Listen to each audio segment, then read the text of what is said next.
All right, I'm back. Still haven't figured out how the computer's working with the video recorder so I could share my screen, but that's okay. We'll do our best. And I'll do my best. I'm not feeling the greatest today, but we're really just going to read Isaiah 3 and 4. Today, I had some cool pictures. I'll share one link of the picture down below. That was interesting. It's I typed in Jerusalem in the year 1686. So remember, we're looking at the year 686 for Isaiah. Well, more specifically, 767 BC to 686 BC. But I just typed in 1686 because we all know we're working with tampered timeline. So let's just start in Isaiah 3 and 4. I am reading from the NASB because it's readable and I've always liked it. I use a lot of different translations, so you just do what you want to do. And like I said, I'm going to be using Yahuwah or Yah instead of God and Lord. All right, let's go. The title that the NASB has is God Will Remove the Leaders. So let's just think in our minds. This is, to me, okay, in my mind, this seems to be on a bigger scope than just the nation of Israel. But like I said, this is a fluid learning. We're going through together, figuring it out together, or maybe not figuring it out. I don't know. So let's just read it for what it is. And it says, Yah will remove the leaders. For behold, Yahuwah Sabaoth is going to remove from Jerusalem and Judah both supply and support, the whole supply of bread, the whole supply of water, the mighty man and the warrior, the judge and the prophet, the diviner and the elder, the captain of 50 and the honorable man, the counselor and the expert artisan, and the skillful enchanter. And I will make mere lads their princes. Sorry, I have to move my thing over. There we go. Verse 4. And capricious children will rule over them, and the people will be oppressed, each one by another, and each one by his neighbor. The youth will storm against the elder, and the inferior against the honorable.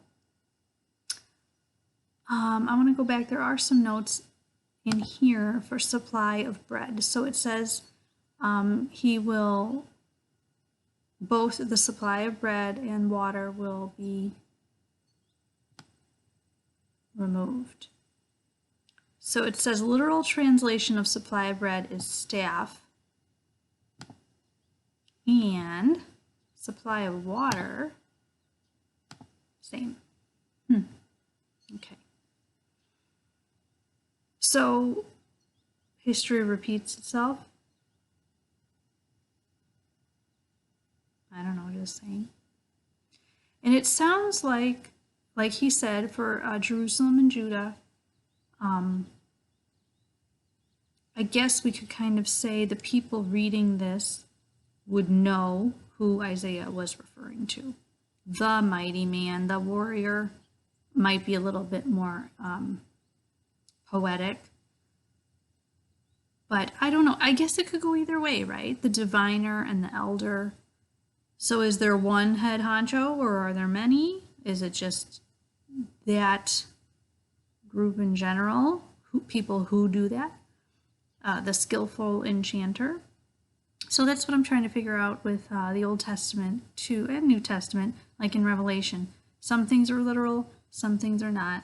And I just think we could look at it either way. It's not taking away from what the Bible says, but you have to look at things in a different way than either we've been taught or have been told, okay?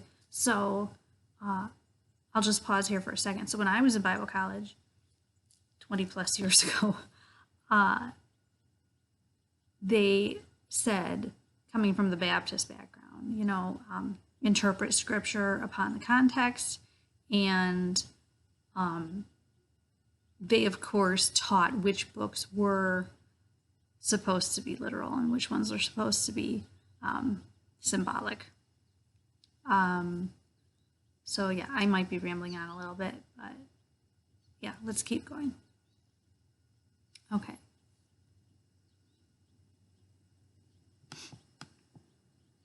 Sorry for the long pause.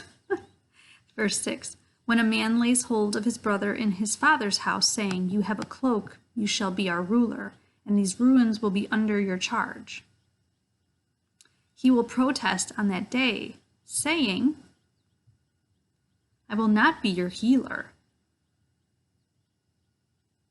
Okay, so it said, "You will be in charge," and he said that is a healer, a binder of wounds. "For in my house there is neither bread nor cloak. You should not appoint me a ruler of the people. For Jerusalem has stumbled and Judah has fallen, because their speech and their actions are against Yahuwah, to rebel against his glorious presence."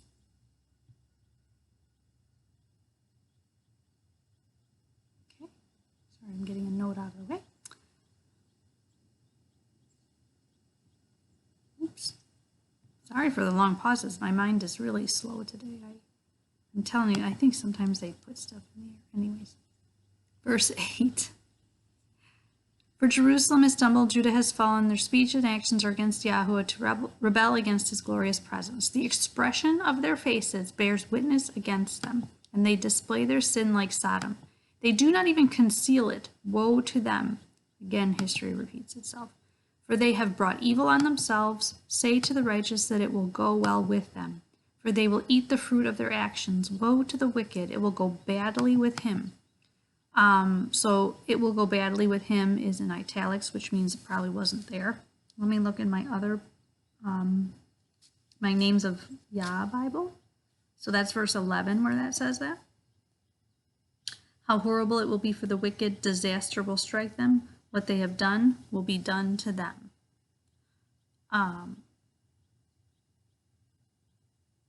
Disaster will strike them. So it's not italicized in the Names of Yah Bible, but in the NASB it is. "O my people, their oppressors are children, and women rule over them. O my people, those who guide you lead you astray and confuse the direction of your paths." Just for reference, this title is God will judge. Yah will judge. "Yahuwah rises to contend and stands to judge the people. Yahuwah enters into judgment with the elders and princes of his people. It is you who have devoured the vineyard. The plunder of the poor is in your houses. What do you mean by crushing my people and grinding the face of the poor, declares Yahuwah Sabaoth." Remember, Yahuwah Sabaoth means the commander of an army, an angel armies. So he's coming against Jerusalem and Judah, evils in a war cry, judgment type movement. Okay, verse 16, this title has Judah's women denounced.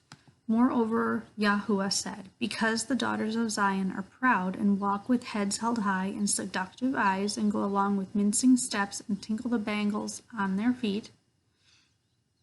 So it says outstretched necks. "Therefore Yahuwah will afflict the scalp of the daughters of Zion with scabs, and the Lord Yahuwah make their foreheads bare.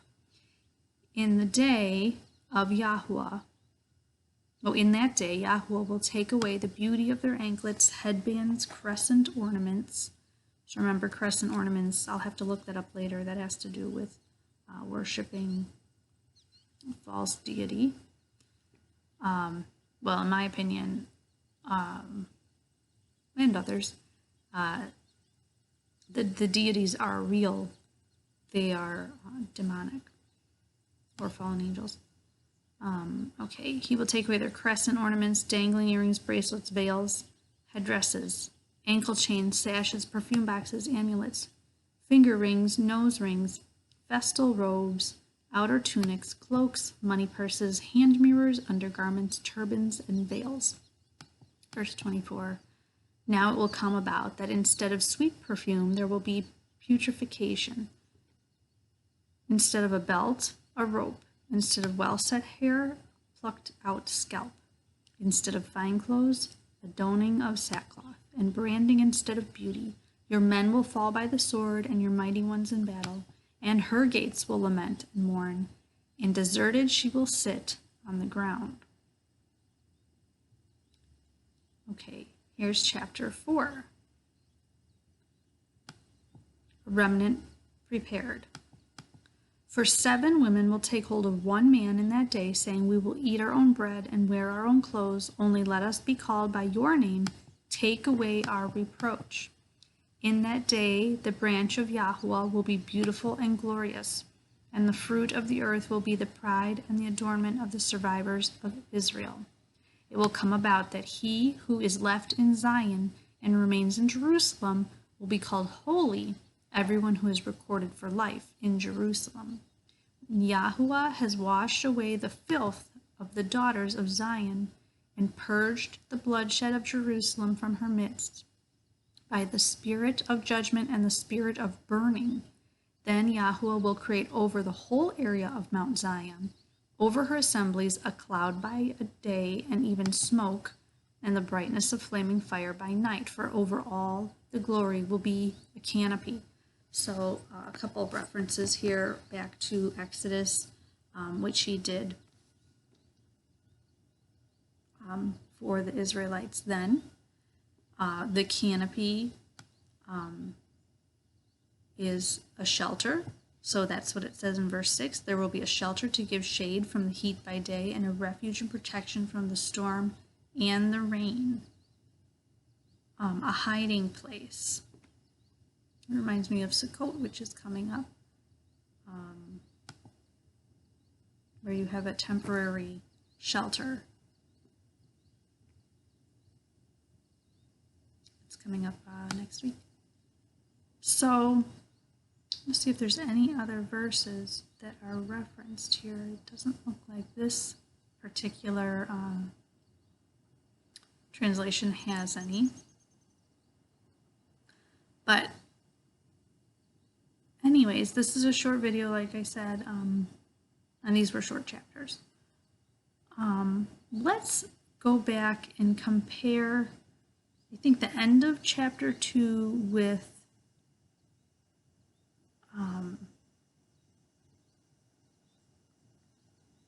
the beginning of 3.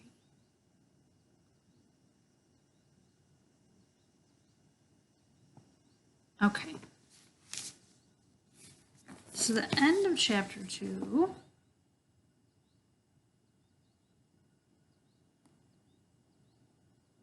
let me make sure here. Yep. Right. The beginning of chapter 2.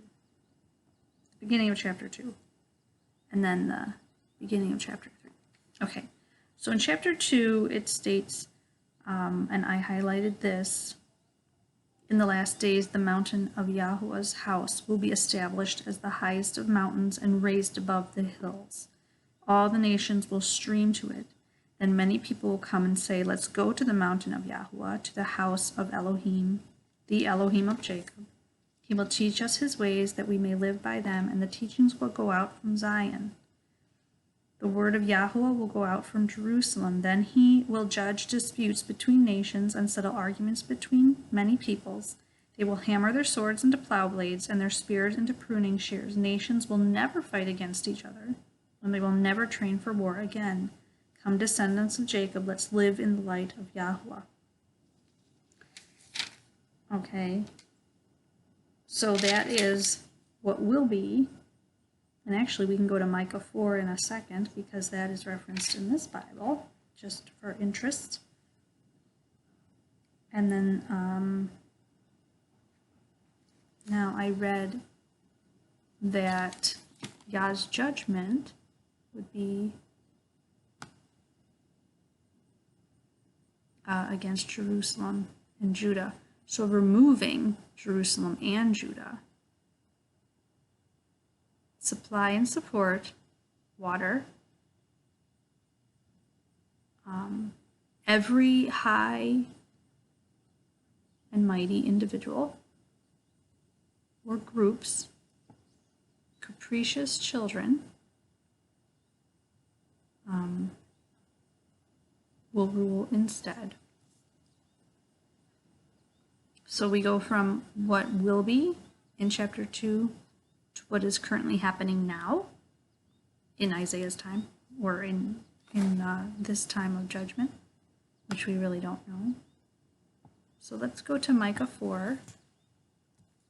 And Micah 4 was referenced. I think it's 1 through 4.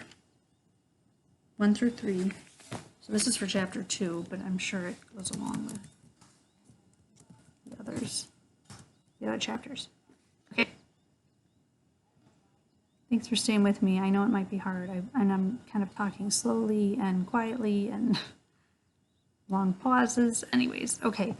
So this is titled Peaceful Latter Days, which goes along with that when Yahuwah is on his high mountain. So things that will come after the judgment. So they look forward and then they go back to the present. Okay, Micah 4. And it will come about in the last days that the mountain of the house of Yahuwah will be established as the chief of the mountains. Or on the chief of the mountains. It will be raised above the hills, and the people will stream to it. Many nations will come and say, Come and let us go up to the mountain of Yahuwah and to the house of Yah of Jacob, that he may teach us his ways, and we may walk in his paths. I'm going to keep reading. For from Zion will go forth the law, even the word of Yahuwah from Jerusalem, and he will judge between many peoples and render decisions for mighty distant nations. Then they will hammer their swords and plowshares. Wow, I didn't realize it was like almost word for word.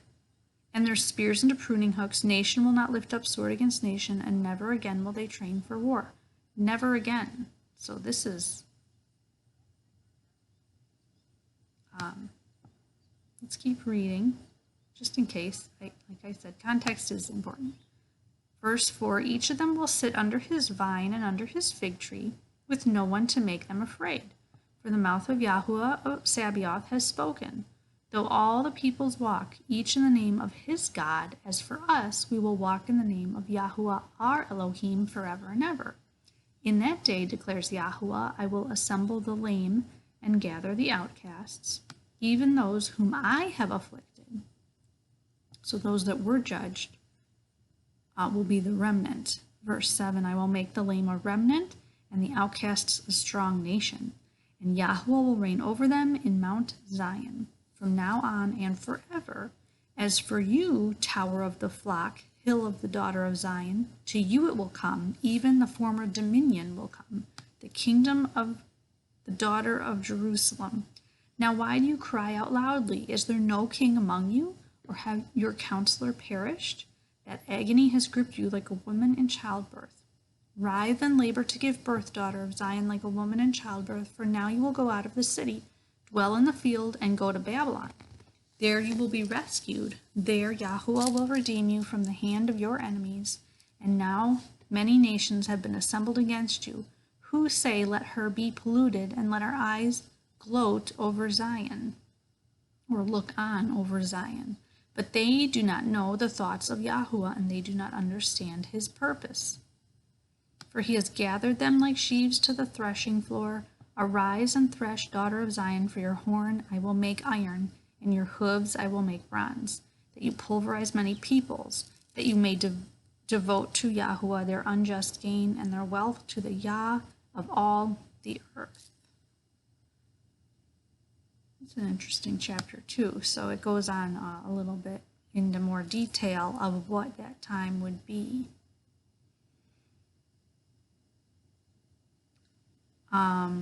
Now, I'm not going to go into depth about latter days and what those words mean, or one, because I just don't have time to do that right now. and two, that's not my main focus to pick apart everything. I kind of want to just get, I want to learn as we go because we're relearning as we go. So, yeah, that's why. And is it better that way? I don't know. You know, we all just have to do our best. So, thanks for joining me. Like I said, these videos are going to be shorter. I think I might do, 3 chapters of video coming up, but I don't want to make these too long because I think, if maybe I'm not the only one to think this way. Sometimes we need things in bits and pieces we'll forget. And if we're relearning, we have to go slower. So, blessings and thanks for joining. See you next time.